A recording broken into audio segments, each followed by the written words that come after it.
ओम शांति।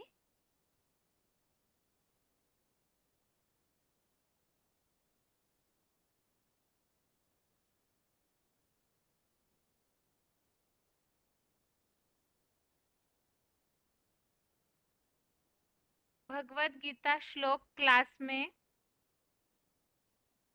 आज का श्लोक है 8वें अध्याय का 12वां श्लोक, अध्याय 8, श्लोक नंबर 12।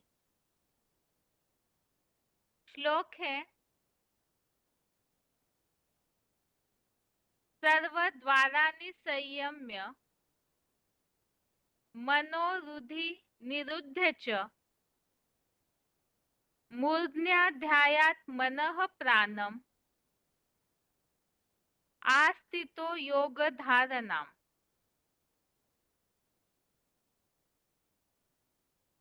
श्लोक दोबारा। सर्वद्वाराणि संयम्य मनोरुधि निरुध्य च मूर्ध्याध्यायात् मनः प्राणम् आस्थितः योगधारणाम्। श्लोक का संधि विच्छेद है सर्वद्वाराणि संयम्य मनः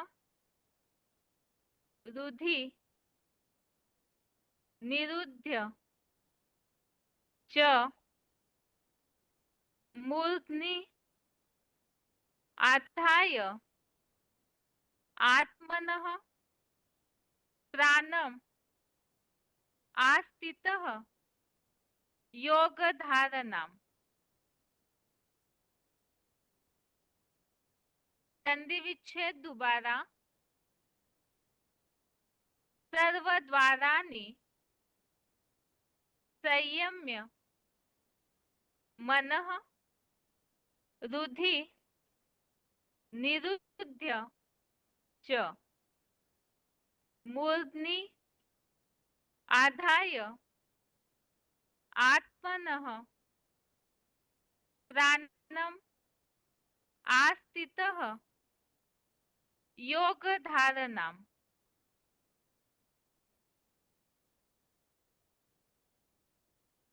शब्दों के अर्थ है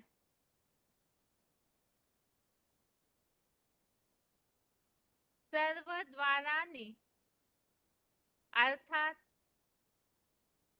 सारे इंद्रिय द्वार,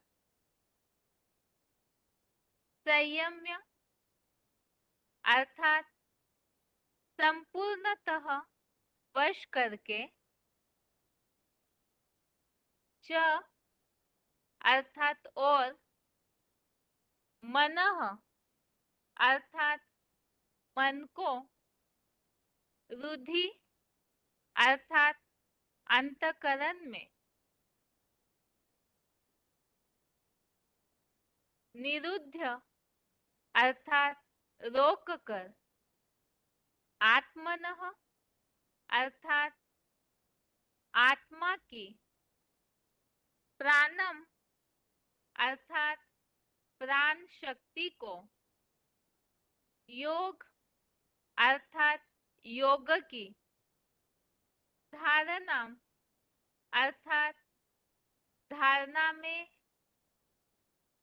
आधाय अर्थात आधारित, मूर्ध्नि अर्थात भ्रुकुटी में, आस्थितः अर्थात स्थिर होकर। शब्दों के अर्थ दोबारा। सर्वद्वाराणि अर्थात सारे इंद्रिय द्वार, संयम्य अर्थात संपूर्णतः वश करके, च अर्थात और, मनः अर्थात मन को, रुधि अर्थात अंतःकरण में, निरुद्ध अर्थात रोक कर, आत्मनः अर्थात आत्मा की, प्राणम अर्थात प्राण शक्ति को, योग अर्थात योग की, धारणम अर्थात धारणा में, आधाय अर्थात आधारित, मूर्धनि अर्थात भ्रुकुटी में, आस्थितः अर्थात स्थिर होकर।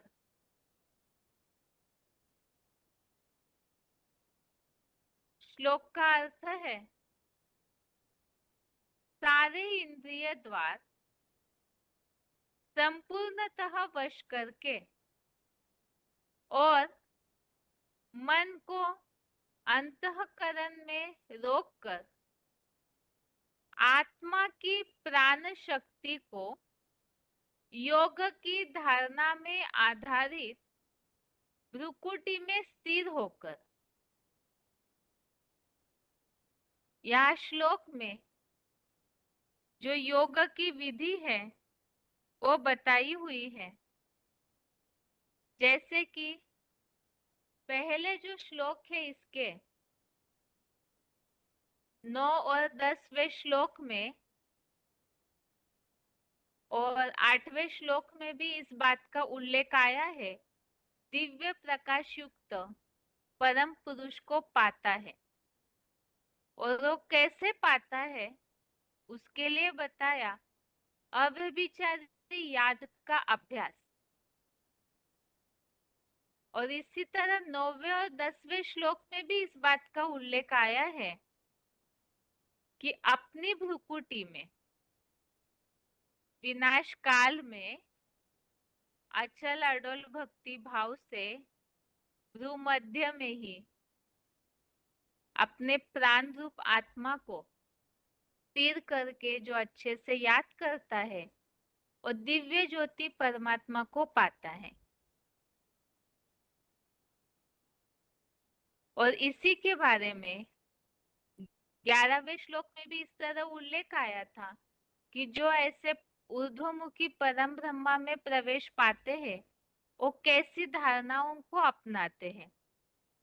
तो एक तो विधि बताई है, अपनी भ्रुकुटी में प्राण रूप आत्मा में स्थिर करके याद करना, अर्थात अपनी ज्योति बिंदु आत्मा में मन बुद्धि को स्थिर करना। और दूसरा, लोकों में बात चल रही है दिव्य प्रकाश युक्त परम पुरुष को पाने की, अर्थात शिव बाबा के पास पहुंचने की। तो उसके लिए एक स्टेप बताई और आज के श्लोक में याद की दूसरी विधि अर्थात दूसरी स्टेप बताई हुई है। सारे इंद्रिय द्वार, जैसे कि इसके पहले के कई श्लोकों में अलग अलग तरीके से उल्लेख आया है, 5 कर्मेंद्रिया, 5 ज्ञानेंद्रियों का। 5वें अध्याय के श्लोकों में जैसे कि 23 तत्वों का उल्लेख आया हुआ है। तो इसी तरह से यहाँ पर ये इंद्रिय द्वार संपूर्णतः वश करके, अर्थात ये शरीर रूपी नगर, शरीर रूपी पुरी है और इसमें तमोप्रधान अवस्था जो होती है तो ऐसे इंद्रिय द्वारों से तो गंध ही निकलता है। और जब यही आत्मा सात्विक शरीर धारण करेगी पुरुषार्थ से तो वो सत्व प्रधान हो जाएगा। तो ये जो इंद्रिय द्वार है इन सबको संपूर्णतः वश करके अर्थात कंट्रोल करके मन को अंतःकरण में रोककर, अर्थात इसे ही मुरलियों में उल्लेख आता है अंतर्मुखी बनने का। तो अंतःकरण में रोकना अर्थात ही आत्मिक स्थिति की प्रैक्टिस करना मन बुद्धि को एकाग्र करना, आत्मा की प्राण शक्ति को योग की धारणा में आधारित भ्रुकुटी में स्थिर होकर। यहाँ जो उल्लेख आया है भ्रुकुटी में स्थिर होकर, पहली स्टेप तो हमने देखी है कि अपनी मन बुद्धि रूपी आत्मा को भ्रू मध्य में ही अच्छे से स्थिर कर याद करना। और इस श्लोक में दूसरी स्टेप बताई है जो क्लैरिफिकेशन वाले अर्थ से समझ में आएगी। इसीलिए क्लैरिफिकेशन सहित अर्थ है, सारे ही नव इंद्रिय द्वार अविचल रूप से संपूर्णतः वश करके और मन को अंतःकरण में रोककर ज्योति बिंदु रूप आत्मा की प्राण शक्ति को शिव बाबा से योग की धारणा में आधारित निरंतर परमात्मा की भ्रुकुटी रूप अकाल तख्त के मध्य में स्थिर होकर। तो यहाँ बात बताई है खास, एक तो सारे जो 9 इंद्रिय द्वार है उनको अविचल रूप से वश में करके, तो वश में करना अर्थात इन पर नियंत्रण होना। जितनी मन बुद्धि की एकाग्रता बढ़ेगी, आत्मिक स्थिति की प्रैक्टिस बढ़ती है, देह से परे होने की प्रैक्टिस बढ़ती है, अर्थात देह भान को छोड़ देते हैं, तो स्वतः ही ये जो इंद्रिय द्वार है जहां से गंध निकलता है तमो प्रधान अवस्था में, तो वो कंट्रोल हो जाते हैं। और दूसरी बात, मन को अंतःकरण में रोककर, अर्थात जो संकल्प शक्ति इधर उधर भटकती है बाहर, तो उसे नियंत्रित करना, रोकना। और इसके बारे में तो 6वें अध्याय में मन को किस तरह एकाग्र करना है वो सारी बातों का तरीका बताया हुआ है जिसे हमने समझा है। तो सारे 9 इंद्रिय द्वार अविचल रूप से संपूर्णतः वश करके और मन को अंतःकरण में रोककर ज्योति बिंदु रूप आत्मा की प्राण शक्ति को शिव बाबा से योग की धारणा में आधारित, योग अर्थात ही जुड़ना, तो मन बुद्धि को शिव बाबा से अर्थात भगवान से जोड़ के रखना। इसके लिए ही आत्मा की प्राण शक्ति को शिव बाबा से योग की धारणा में आधारित, तो ऐसे याद करना है, आत्मा को शिव बाबा से जोड़ना है इस धारणा में आधारित, अर्थात ऐसे समझकर इस धारणा में आधारित होकर निरंतर परमात्मा की भ्रुकुटी रूप अकाल तख्त के मध्य में स्थिर होकर। अकाल तख्त जैसे सिखों में इसका उल्लेख है अकाल तख्त का। अकाल अर्थात जिसे कोई काल नहीं खा सकता, तो ऐसा तख्त, आत्मा जिस तख्त पे विराजमान है, जिस स्थान पे विराजमान है, तो ऐसा अकाल तख्त है जिसे कोई भी काल नहीं खाता है। तो ऐसे अकाल तख्त में निरंतर वो एक ही है जो अकाल मूर्त है, अकाल तख्त है, तो उनकी अर्थात परमात्मा की भ्रुकुटी में स्थिर होकर, तो मन को अंतःकरण में रोकने के बाद मन बुद्धि को परमात्मा की भ्रुकुटी में अर्थात इस तरह से याद करना है, भ्रुकुटी में परमात्मा के अपनी मन बुद्धि को स्थिर करना है, एकाग्र करना है, अर्थात मन बुद्धि से याद करना है। इस श्लोक संबंधित गीता में और भी अध्यायों में कुछ उल्लेख आए हुए हैं, तो उसे भी देखते हैं रेफरेंस श्लोक के तौर पर।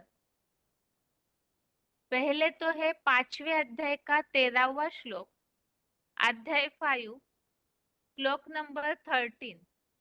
इसमें उल्लेख आया हुआ है, इंद्रियों का वशकर्ता आत्मा भ्रूमध्य स्टार में स्थित हो, मन से ही सब कर्मों को संपूर्ण त्याग कर।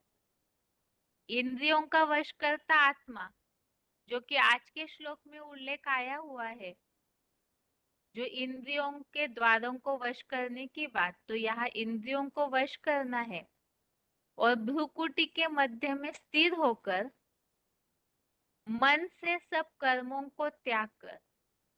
जो उल्लेख देखा हमने, मन को अंतःकरण में रोकना, अर्थात मन जहां जहां इंद्रियों के विषय भोगों में भटकता है तो उन्हें अंतःकरण में रोकना, अर्थात मन से ही सब कर्मों को संपूर्ण त्याग कर 9 द्वार वाले नगर रूपी शरीर में मानो कुछ न करता हुआ सुखपूर्वक रहता है।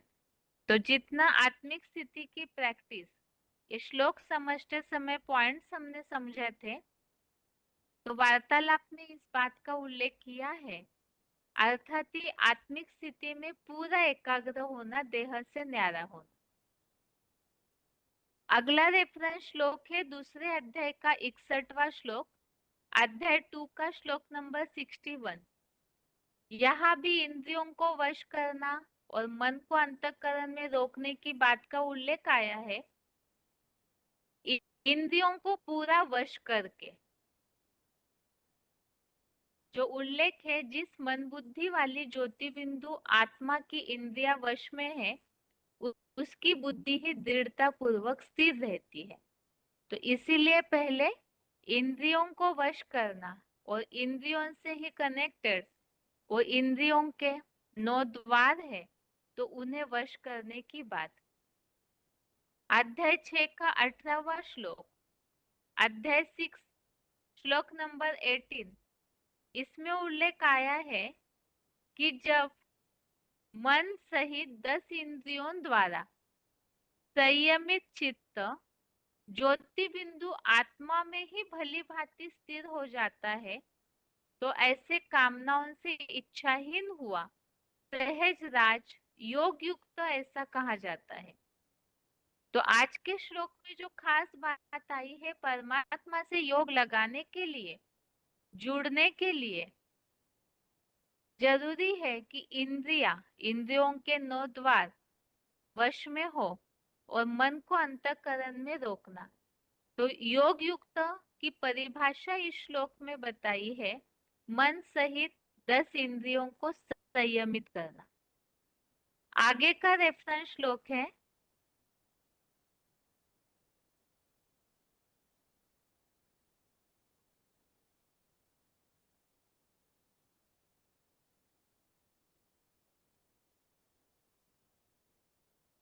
अध्याय 6 का 24वां श्लोक, अध्याय 6 श्लोक नंबर 24। इसमें भी इसी बात का उल्लेख आया हुआ है। संकल्प से पैदा सब कामनाओं को पूरी तरह त्याग कर मन से ही इंद्रिय समूह को सब ओर से विशेष रूप से नियमित कर। तो 6वें अध्याय में भी किस तरह से अतीन्द्रिय सुख पाने के लिए याद की प्रैक्टिस करनी है, उसके बारे में उल्लेख आया हुआ है। तो यहाँ भी यही बताया, मन से इंद्रिय समूह को नियंत्रित करना, नियमित करना।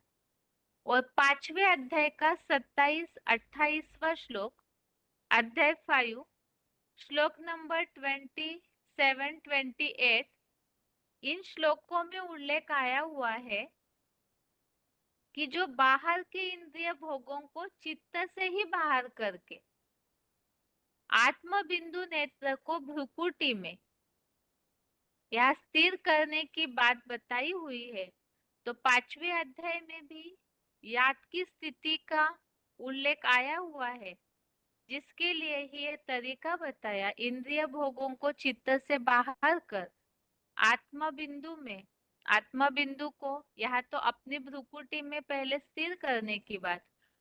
और आज के श्लोक में हम देख रहे हैं, भगवान से बुद्धि योग जोड़ने के लिए इंद्रियों को वश करके किस तरह से परमात्मा की भ्रुकुटी में अपनी मन बुद्धि को जो अकाल तख्त बना हुआ है तो उनमें स्थिर करना है। अपनी मन बुद्धि को अपनी भ्रुकुटी में पहले एकाग्र करके प्राण रूप आत्मा को पूरी तरह अच्छे से स्थिर करके जो 10वें श्लोक में उल्लेख आया है और आज के श्लोक में उल्लेख है परमात्मा की भ्रुकुटी में स्थिर होकर। ये श्लोक का अर्थ है, उच्चारण सुनते हैं, उसके बाद श्लोक संबंधित पॉइंट्स। सर्वद्वाराणि संयम्य मनोहृदि निरुध्य च मूर्ध्याधायात्मनः प्राणम् आस्थितो योगधारणाम्। सारे ही नव इंद्रिय द्वार अविचल रूप से संपूर्णतः वश करके और मन को अंतःकरण में रोककर ज्योति बिंदु रूप आत्मा की प्राण शक्ति को शिव बाबा से योग की धारणा में आधारित निरंतर परमात्मा की भ्रिकुटी रूप अकाल तख्त के मध्य में स्थिर हुआ। सर्वद्वाराणि संयम्य मनोहृदि निरुध्य च मूर्ध्याधायात्मनः प्राणम् आस्थितो योगधारणाम्। सारे ही नव इंद्रिय द्वार अविचल रूप से संपूर्णतः वश करके और मन को अंतःकरण में रोककर ज्योति बिंदु रूप आत्मा की प्राण शक्ति को शिव बाबा से योग की धारणा में आधारित निरंतर परमात्मा की भ्रिकुटी रूप अकाल तख्त के मध्य में स्थिर हुआ। आगे है श्लोक संबंधित पॉइंट्स। वार्तालाप नंबर 1712, डिस्कशन नंबर 1712, 1 घंटा 5 मिनट 1 आवर 5 मिनट्स के बाद से लिया हुआ पॉइंट है सर्व इंद्रिय द्वारों को रोकना।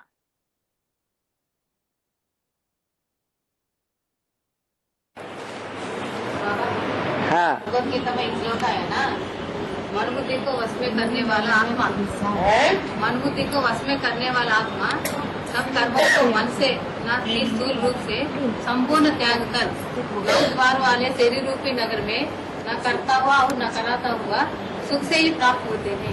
तो पूछना क्या आपको? कैसे नव इंद्रिया है ना, सुख से कैसे प्राप्त हुआ? कर्म करता हुआ न कराता हुआ ही तो बोला। मैं करता हूँ न कराता हूँ, बिंदी की याद में रहता हूँ। जब मैं बिंदी की याद में रहूंगा, एक की याद में रहूंगा, तो मैं कर्म करता कहाँ हूँ? उसका लेप छेप लगेगा ही नहीं, न दूसरे से कराता हूँ। नव इंद्रिया भी सुख से प्राप्त होना है। हाँ जी, ऐसी स्टेज बनानी है। ओम शांति। आगे का पॉइंट है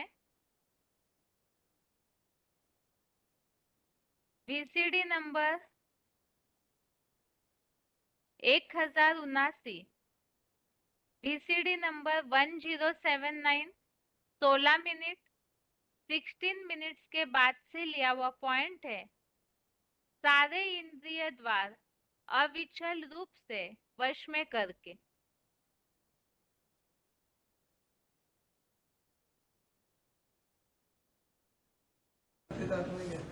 पतित आत्मा कहा जाता है, पतित शरीर नहीं, शरीर तो है ही पतित। ये 5 तत्व क्या है दुनिया की? तमो प्रधान है, सतो प्रधान। 5 तत्व थोड़े ही है, ये शरीर भी कैसा है? तमो प्रधान। 9 द्वारे हैं शरीर में, 9 द्वारों में से गंध निकलता है या सुगंध निकलती है? गंध निकलती है। तो पतित शरीर तो है, लेकिन शरीर पतित से जो हम कर्म कर रहे हैं उस कर्म में ऐसी शक्ति भरी हुई हो आत्मिक कि शरीर की भी शक्ति क्षीण न होने पावे।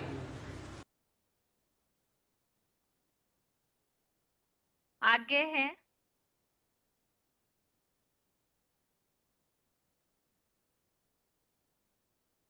VCD number 3163, VCD number 3163, 3 minutes के बाद से लिया हुआ पॉइंट है।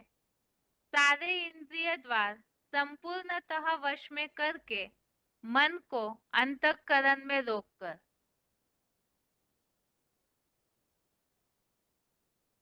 तो यहाँ ऐसे दुनिया में चंचलता तो सारी देह की है,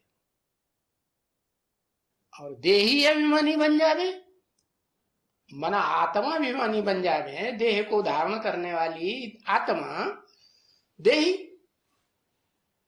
तो चंचलता खत्म। तो देही अभिमानी होने से ये शरीर की जो चंचलता है वो स्टॉप, फुल स्टॉप। परंतु पूरे देही अभिमानी बने ना, घड़ी घड़ी देह अभिमान आ जाता है। अपन को आत्मा समझ के बैठे तो कितनी देर बैठेंगे? आत्मा समझ के बैठे परमपिता के सामने, ज्योति बिंदु परमपिता शिव के सामने कोई 1 घंटे बैठे। बाबा ने तो चैलेंज दे दिया, तुम 1 घंटे बैठ ही नहीं सकेंगे आत्मा बन करके आत्माओं के बाप के सामने बैठ सकेंगे? है? कोई को देखा बैठे हुए? 1 घंटा आत्मा बिंदु समझ करके बिंदु बिंदु आत्माओं के बाप के सामने बिंदु बनकर बैठे रहे। ऐसे किसी को देखा है? न किसी को देखा, न ऐसी स्टेज को कभी अनुभव किया अपने अंदर। तो आत्मा समझ करके बाप की याद में रहें और साथ चंचलता उस समय खत्म हो जाए कर्मेंद्रियों की। अरे नहीं, हाथ अपना गुन गुन गुन, पाँव अपना गुन गुन गुन गुन गुन है, आंखें अपना ऐसे करती रहे, तो उसको देह अभिमान कहेंगे कि आत्मिक स्थिति कहेंगे? है क्या कहेंगे? हाँ, बाबा ने तो कहा जब तुम बाबा की मुरली भी सुनते हो तो कोई कर्म नहीं करना चाहिए। कर्मेंद्रियों से कर्म करेंगे ना, हाँ, तो नहीं करना चाहिए, तो एकाग्रता रहेगी। है? ऐसे ही ज्ञान से ऊंचा क्या है? हाँ, बाबा की याद। तो बाबा की याद करने बैठे हैं तब तो इंद्रियों की चंचलता होनी चाहिए, और तब तो इंद्रियों की चंचलता बिल्कुल नहीं होनी चाहिए। हाँ, तो सात चंचलता उस समय खत्म हो जाती है कर्मेंद्रियों की। तो उस समय में मजा भी बहुत आता है? देखो, हम बाबा की यादगारी में बैठते हैं।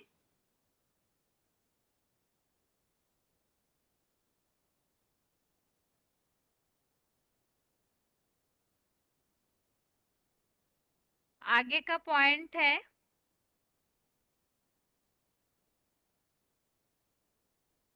VCD number 1181, VCD number 1181, 32 minute 32 minutes के बाद से लिया हुआ पॉइंट है मन को अंतःकरण में रोकना।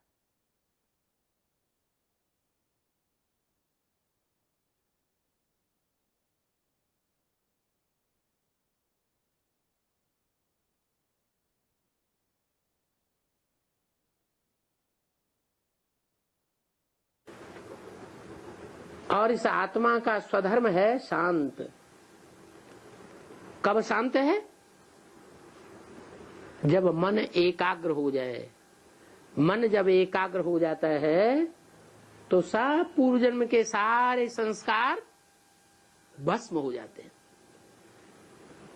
जब तक 63 जन्मों के संस्कार पाप कर्म रहे हुए हैं तब तक मन एकाग्र नहीं हो सकता, शांति मिल नहीं सकती। तो देखो, आत्मा जब अंतर्मुखी बनती है, अमन बनती है,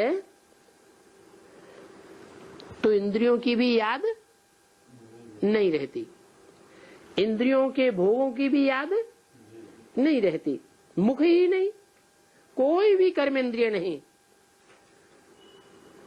चंचलता करने वाली कर्मेंद्रियां ही नहीं, उन कर्मेंद्रियों को शक्ति देने वाला मन ही नहीं।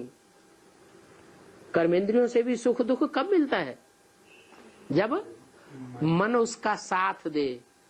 कर्मेंद्रियों का अगर मन साथ नहीं देता है तो सुख दुख फील नहीं हो सकता। तो देखो, जब कर्मेंद्रियां ही अनुभव में नहीं आती हैं तो कर्मेंद्रियों के भोग भी नहीं रहते, और कर्मेंद्रियां न होने के कारण, मन अमन होने के कारण बिल्कुल शांति हो जाती। आगे है VCD number 3115, VCD number 3115, 23 minute 23 minutes के बाद से लिया हुआ पॉइंट है अकाल तख्त।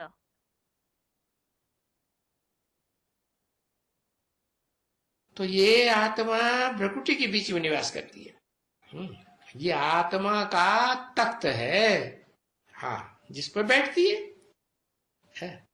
और ये अकाल तख्त कहा जाता है। हाँ, कैसा तख्त? इस तख्त को काल नहीं खा सकता। तो क्या हर आत्मा का जो तख्त है भ्रुकुटी के मध्य में जिसमें बैठती है वो अकाल मूर्त है? नहीं। तो फिर किसको अकाल तख्त कहा जाता है? हाँ, आत्माओं में वो आत्मा जो मनुष्य आत्माओं के बीच में बड़ा भाई है, सबसे बड़ा भाई है, उसकी आत्मा का जो तख्त है कैसा है? अकाल तख्त। और सिखों ने उसे गुरुद्वारे में लकड़ी का तख्त बनाया हुआ है। क्यों है? क्या वो लक्कड़ बुद्धि है या नहीं?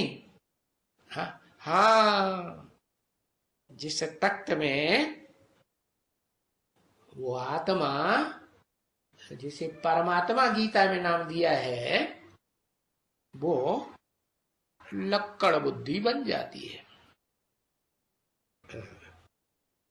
अभी उसको अकाल तख्त कहा जाता है। आत्मा के ठहरने बैठने के स्थान को। तो उसको काल नहीं खाता है। किसको? काल किसको नहीं खाता है? उसको काल नहीं खाता है। किसको नहीं खाता है?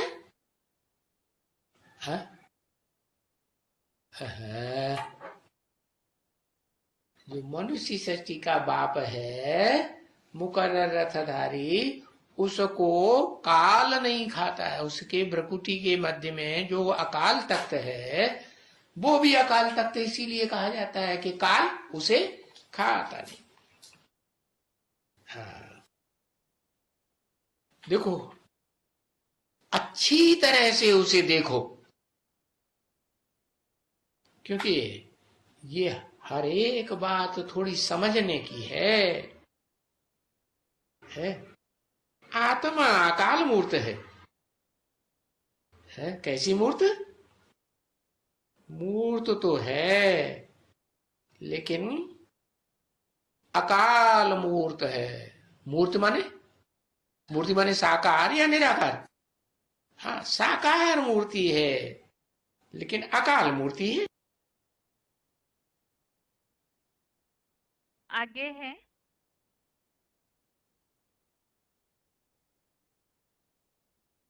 VCD number 390, VCD number 390, 21 minute 21 minutes के बाद से लिया हुआ पॉइंट है अकाल तख्त।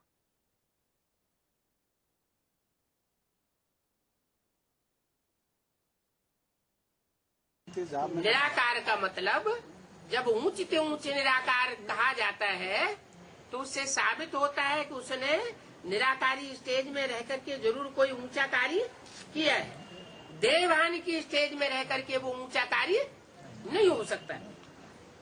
वो आकर के शरीर धारण करते हैं, है तो निराकार, फिर भी शरीर धारण करते हैं। एक भगवान के बच्चे सब भाई भाई हैं, सब आत्माएं भाई भाई हैं। अभी इस शरीर में विराजमान है। क्या कहा?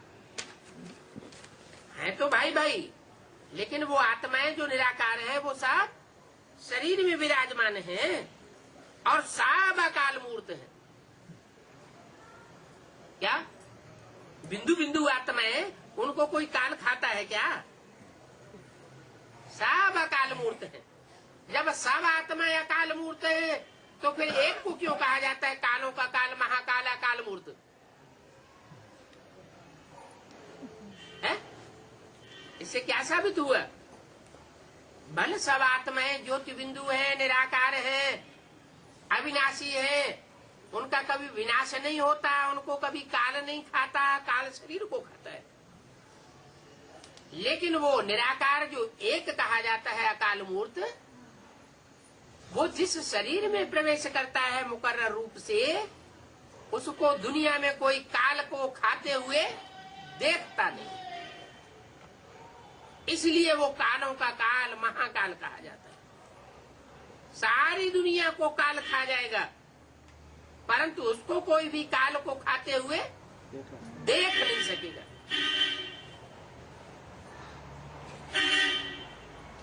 ये अकाल मूर्त का तख्त है। आगे है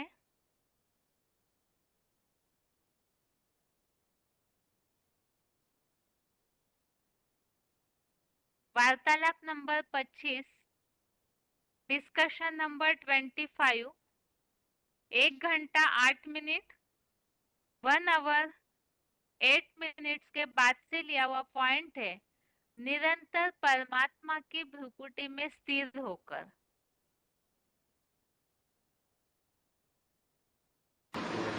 जो आपका शिव बाबा हो, जिसको आपने शिव बाबा माना हो, है बाबा माना साकार, साकार है तो भ्रुकुटी भी होगी। और भ्रुकुटी के मध्य में देखेंगे ज्योति बिंदु। इन आंखों से तो नहीं दिखाई पड़ेगा, लेकिन बुद्धि के नेत्र से तो देखने में आता है ना।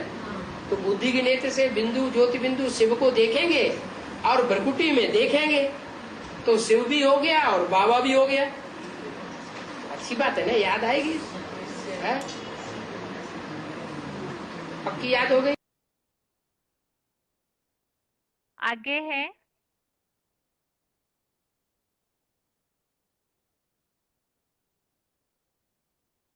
वार्तालाप number 1843, discussion number 1843, 30 minute 30 minutes के बाद से लिया हुआ पॉइंट है, निरंतर परमात्मा की भ्रुकुटी में स्थिर होकर। अर्थात क्या? नहीं बाबा, बाबा आंखों को नहीं देखते, बाबा अपनी आंखों से देखते हैं ना बच्चों को। बाबा बच्चों को भ्रिकुटी में देखना या आंखों में, आंखों से दृष्टि? बाबा की आत्मा पर कंसंट्रेशन करना है कि बाबा के अंगों पर कंसंट्रेशन करना है? आत्मा पर कंसंट्रेशन करना है। क्यों? क्योंकि बाबा ने बता दिया है, तुम बच्चों की विकारी दृष्टि सारे दिन में 10, 20, 50 बार जाती होगी। 50 बार जब विकारी दृष्टि जाएगी तो विकारी इंद्रियों तक पहुंचेगी या नहीं पहुंचेगी? ये आंखों तक ही, श्रेष्ठ आंखों तक ही रहेगी, विकारी इंद्रियों तक पहुंच जाएगी। इसलिए नहीं, इंद्रियों पर कंसंट्रेशन नहीं करना है। अगला पॉइंट है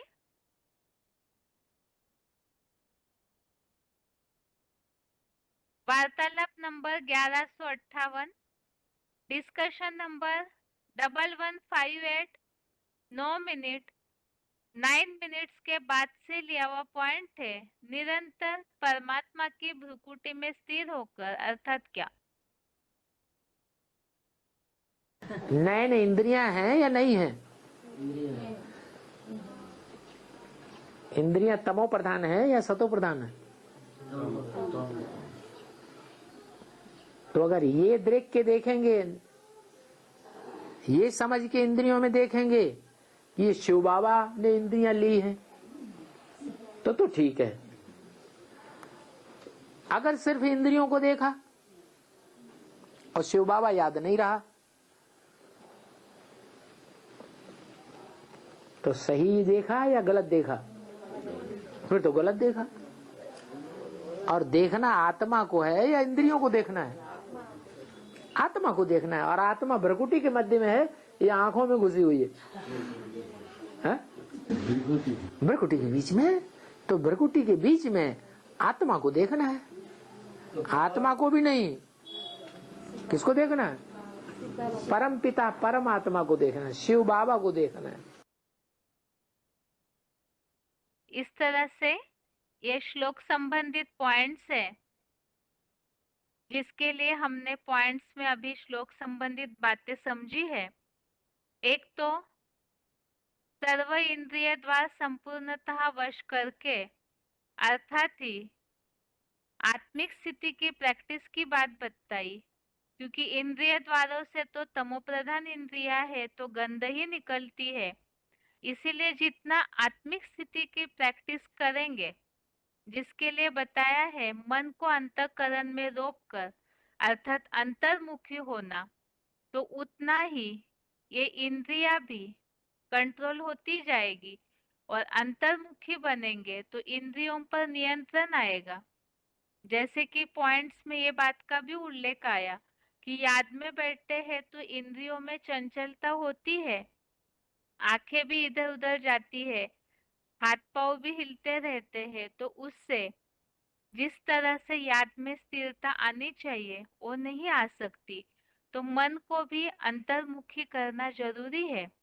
अंतःकरण में रोकने के बाद फिर बताया निरंतर परमात्मा की भ्रुकुटी में स्थिर होकर, तो जो अकाल तख्त है, अकाल मूर्त है, तो उस अकाल तख्त में निरंतर भ्रुकुटी में स्थिर करके परमात्मा की अर्थात ही साकार में निराकार की शिव बाबा की याद करना। इस तरह से ये श्लोक संबंधित पॉइंट्स हो गए। अभी आगे देखते हैं श्लोकों की रिवीजन।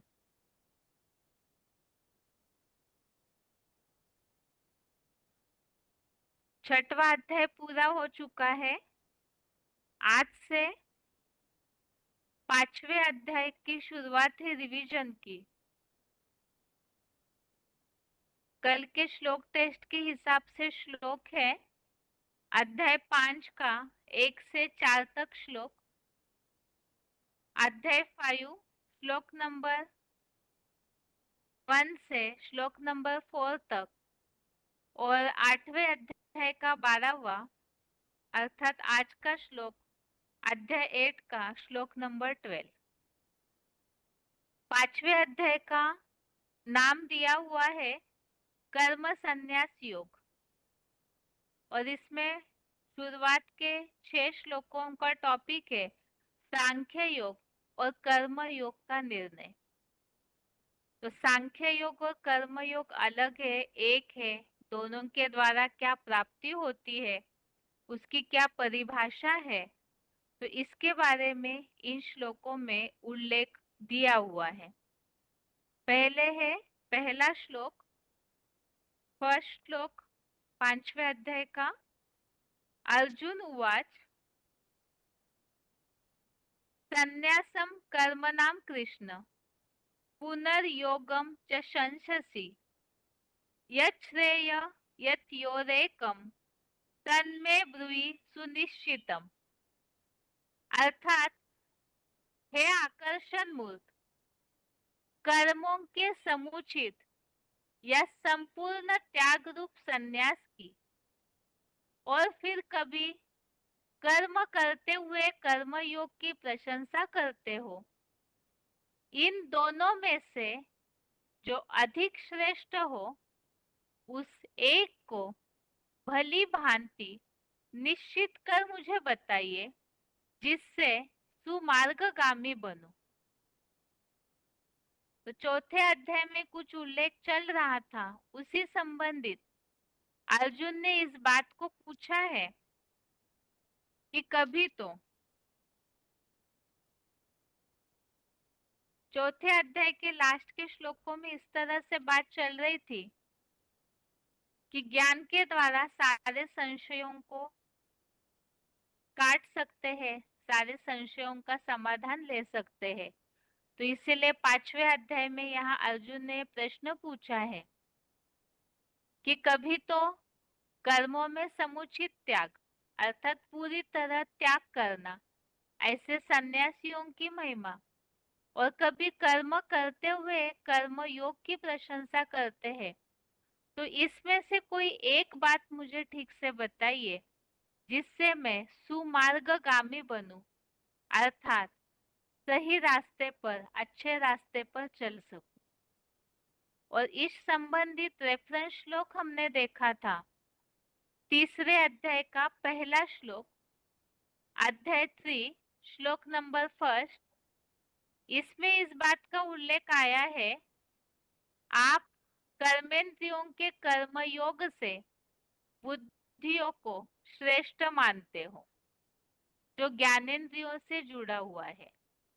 तो यहाँ पर बुद्धियों की प्रशंसा की हुई है, तो इस हिसाब से अर्जुन ने इस बात को प्रश्न पूछा है। आगे का श्लोक है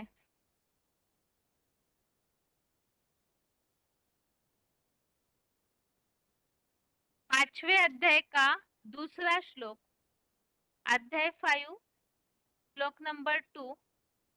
श्लोक है, श्री भगवान उवाच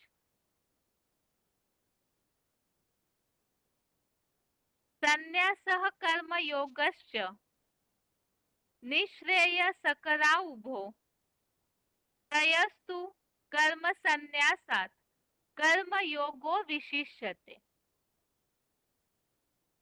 तो भगवान ने अर्जुन के प्रश्न पर जवाब दिया है, समुचित कर्म त्याग और कर्म के साथ योग, ये साधु सन्यासी या गृहस्थी दोनों प्रति परम कल्याणकारी है, किंतु उन दोनों में सहज सहज होने की दृष्टि से कर्म के समुचित त्याग से कर्म करते करते याद धंधा धोरी वाले गृहस्थियों के लिए विशेष अच्छी है। तो इस श्लोक में ये बात बताई कि जो गृहस्थी है, घर गृहस्थ में रह कर के चलते हैं, तो उनके लिए कर्म करते हुए याद विशेष अच्छी है। और वैसे तो साधु सन्यासी और गृहस्थी दोनों के हिसाब से बताया, समुचित कर्मों का त्याग सन्यासियों के लिए और कर्म के साथ योग गृहस्थियों के लिए परम कल्याणकारी है। इस संबंधित रेफरेंस श्लोक हमने देखा था, तीसरे अध्याय का तीसरा, अध्याय 3 श्लोक नंबर 3। इसमें उल्लेख आया है, मैंने इस पुराने लोक में 2 तरह की योग निष्ठा प्रणाली कही थी, मनन चिंतन सहित ज्ञान योग द्वारा कपिल जैसे ज्ञानियों की, और गृहस्थियों के लिए कर्म सहित योग द्वारा कर्म योगियों की।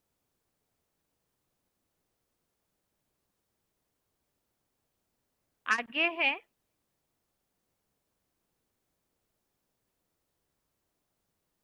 5वें अध्याय का तीसरा श्लोक, अध्याय 5 श्लोक नंबर 3। श्लोक है, ज्ञेयः स नित्य सन्यासी यो न द्वेष्टि न कांक्षति निर्द्वंद्वो हि महाबाहो सुखम बंधात प्रमुच्यते। अर्थात हे महान अष्ट देवों की सहयोगी रूप भुजाओं वाले, जो न प्राणी मात्र से द्वेष करता है, न कोई सांसारिक इच्छा करता है, वह, जैसे 6वें अध्याय के 4थे श्लोक में, कर्मों का सदा त्यागी संन्यास योगी जाना जाता है, क्योंकि द्वंद्व रहित कर्म बंधन से सुखपूर्वक पूरा ही छूट जाता है। तो इसमें उल्लेख आया है कि जो न द्वेष करता है न कोई सांसारिक इच्छा है, कामना रहित। तो 6वें अध्याय में जैसे उल्लेख आया है, नहीं संन्यस्त संकल्पो, पूरी तरह संकल्पों से ही त्याग करना, तो ऐसा सदा त्यागी संन्यास योगी जाना जाता है, क्योंकि द्वंद्व रहित इच्छा द्वेष, राग द्वेष, ये जो द्वंद्व है, इन सब बातों से जो छूट जाता है, तो द्वंद्व रहित कर्म बंधन से सुख पूर्वक पूरा ही छूट जाता है। और इस श्लोक में, रेफरेंस श्लोक का जो उल्लेख है 6वें अध्याय का 4था श्लोक, अध्याय 6 का श्लोक नंबर 4, इसमें उल्लेख आया है, सब संकल्पों का संपूर्ण त्यागी, न कर्मों के, न लोलुप इंद्रियों के कर्म और इंद्रिय के स्पर्श रूप रस आदि विषय भोगों में आसक्त होता है, तो योग की सर्वोच्च स्थिति में चढ़ा हुआ कहा जाता है। और 4थे अध्याय का 22वां श्लोक, अध्याय 4 श्लोक नंबर 22, इसमें उल्लेख आया हुआ है, जो इस तीसरे श्लोक में उल्लेख है, द्वंद्व रहित कर्म बंधन से सुखपूर्वक छूट जाता है। तो इसका उल्लेख यहाँ है कि जो संयोगवश मिले न मिले ऐसी प्राप्ति से संतुष्ट रहने वाला, सुख दुखादि द्वंद्वों से परे, ईर्ष्याहीन और सफलता असफलता में भी समान करके कर्म बंधन में नहीं पड़ता, क्योंकि आत्मस्थ हुआ है और शिव बाबा की याद में रहने से कर्म बंधन में नहीं पड़ता, जो इस तीसरे श्लोक में भी उल्लेख है, द्वंद्व रहित कर्म बंधन से पूरा सुखपूर्वक छूट जाता है। आगे है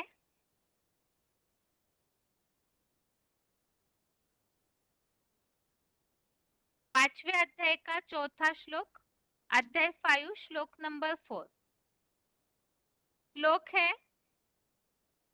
सांख्य योगो पृथक बाला प्रवदन्ति न पंडितः एकम प्यास्थितः सम्यक उभयोर विन्दते फलम। अर्थात सांख्य अर्थात संपूर्ण व्याख्या सहित केवल ज्ञान और कर्मयोग दोनों अलग है, ऐसे बाल बुद्धि कहते हैं, विद्वान लोग नहीं कहते। सांख्य और कर्म करते हुए भी योग, दोनों से एक में भी भली प्रकार स्थित हुआ कपिल मुनि समान सांख्य और योग दोनों का फल पाता है।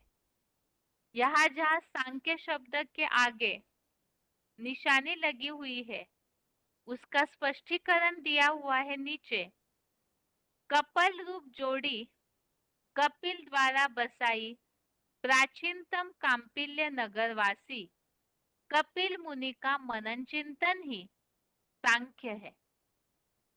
तो इस श्लोक में उल्लेख आया है, सांख्य अर्थात संपूर्ण व्याख्या सहित केवल ज्ञान, ये सांख्य का अर्थ बताया।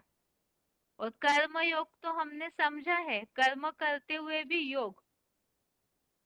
तो जो बाल बुद्धि है वो समझते हैं कि इस तरह से ज्ञान को अलग कर दिया और कर्म को अलग, लेकिन जो विद्वान लोग हैं और सांख्य और कर्म योग इसके लिए ऐसे समझते हैं कि दोनों में से एक में भी जो स्थित होता है भली प्रकार, तो दोनों का भी फल पाता है। तो क्या फल पाता है वो आगे के श्लोकों में उल्लेख है। ये श्लोकों की रिवीजन हो गई। आगे है आज का श्लोक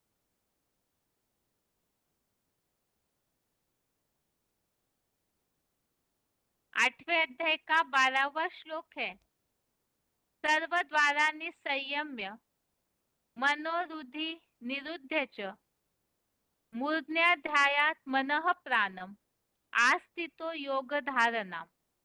अर्थात सारे ही 9 इंद्रिय द्वार अविचल रूप से संपूर्णतः वश करके मन को अंतःकरण में रोककर ज्योति बिंदु रूप आत्मा की प्राण शक्ति को शिव बाबा से योग की धारणा में आधारित निरंतर परमात्मा की भ्रुकुटी रूप अकाल तख्त के मध्य में स्थिर होकर,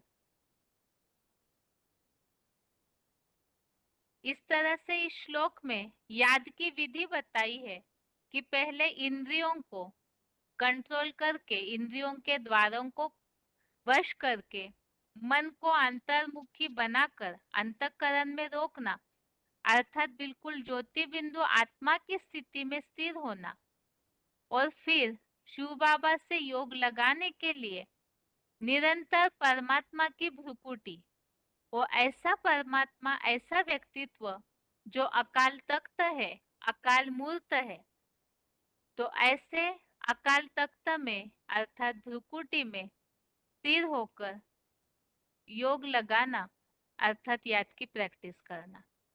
और श्लोक संबंधित रेफरेंस श्लोक अभी अभी हमने देखे थे, एक बार केवल उसका नंबर देखते हैं। 5वें अध्याय का 13वां श्लोक, अध्याय 5 श्लोक नंबर 13। इसमें 9 द्वारों के बात आई है। दूसरे अध्याय का 61, अध्याय 2 श्लोक नंबर 61, अध्याय 6 18वां श्लोक, अध्याय 6 श्लोक नंबर 18। इसमें इंद्रियों को वश करने वाला योग युक्त है, स्थिर होता है, ऐसा उल्लेख है। आगे है